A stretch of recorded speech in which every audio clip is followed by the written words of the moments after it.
Would you trust a person who's wrong 75% of the time? Yeah, it would be ridiculous. But yet people do.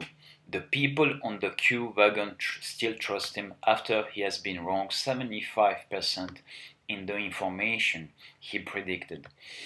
Now, lately he came up with an attack against Alex Jones.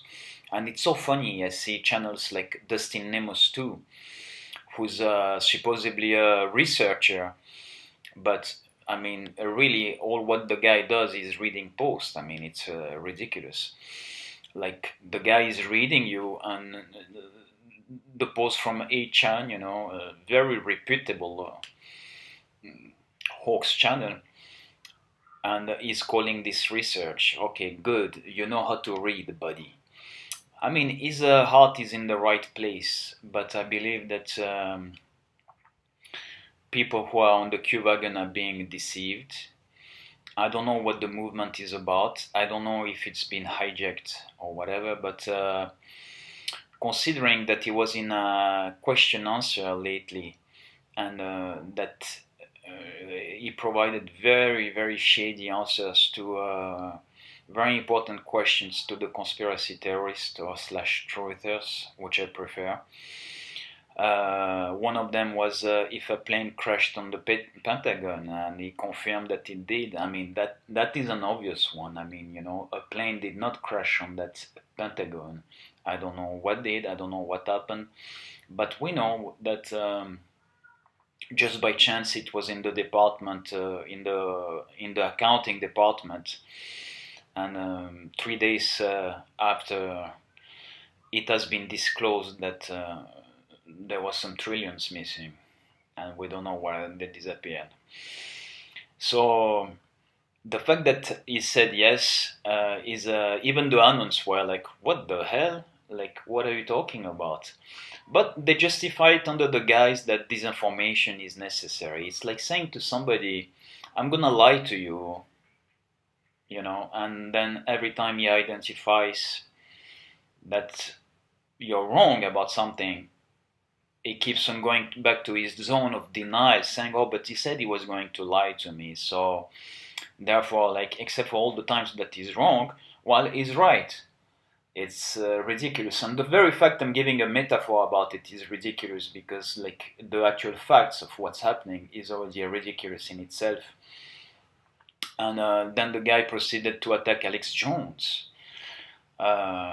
Who might be a shill in some regards, but so is Q Anon then, because nobody's pointing this Zionism, and except for that, Alex Jones has been very important in the awakening of many people, including the Dustin Nemos in question, who he awoke, and then the guy is spitting on his face. I mean, way to go, buddy. I wouldn't want you as a friend. No wonder you don't have any, considering your loyalty.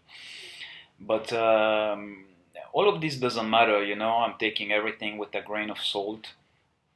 And QAnon seems like a deception no matter what, even if some of the predictions it seems to be pointing down the line happen to be true. I feel that it is an hijacking movement of the truthers, because you will not make me believe that a plane crashed on the Pentagon, and I'm not gonna be in denial under the guise that some disinformation is necessary. And then another one was the moon landing. I mean, come on, I'm not a flat earth conspiracist. I do not believe in flat earth. However, one thing they're really right about, and that they're pointing, and why the movement exists in the first place, is because there is no freaking picture of the earth.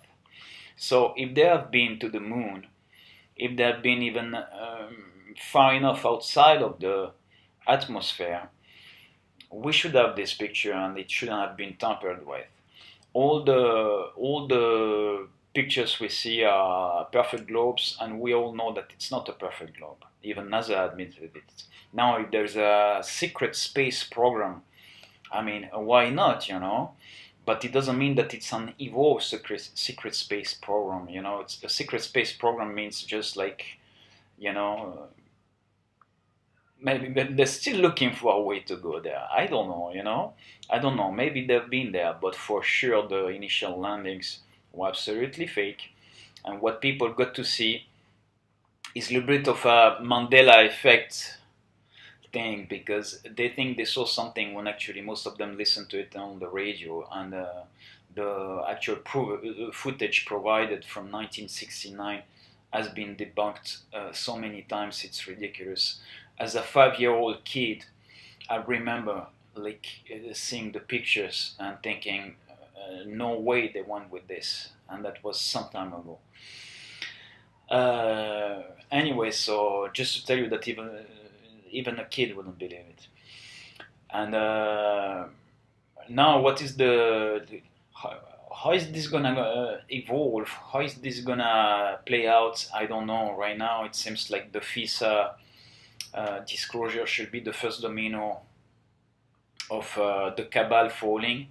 However, I saw Trey Gotti claiming that he read the FISA papers and he didn't seem to be shocked beyond anything. So I don't know. Let's wait and see. I'm really interested in that. But at any rate, whether the FISA is the first domino of the fall of the cabal or not, I do not trust Q Anon after the answers he provided on the on,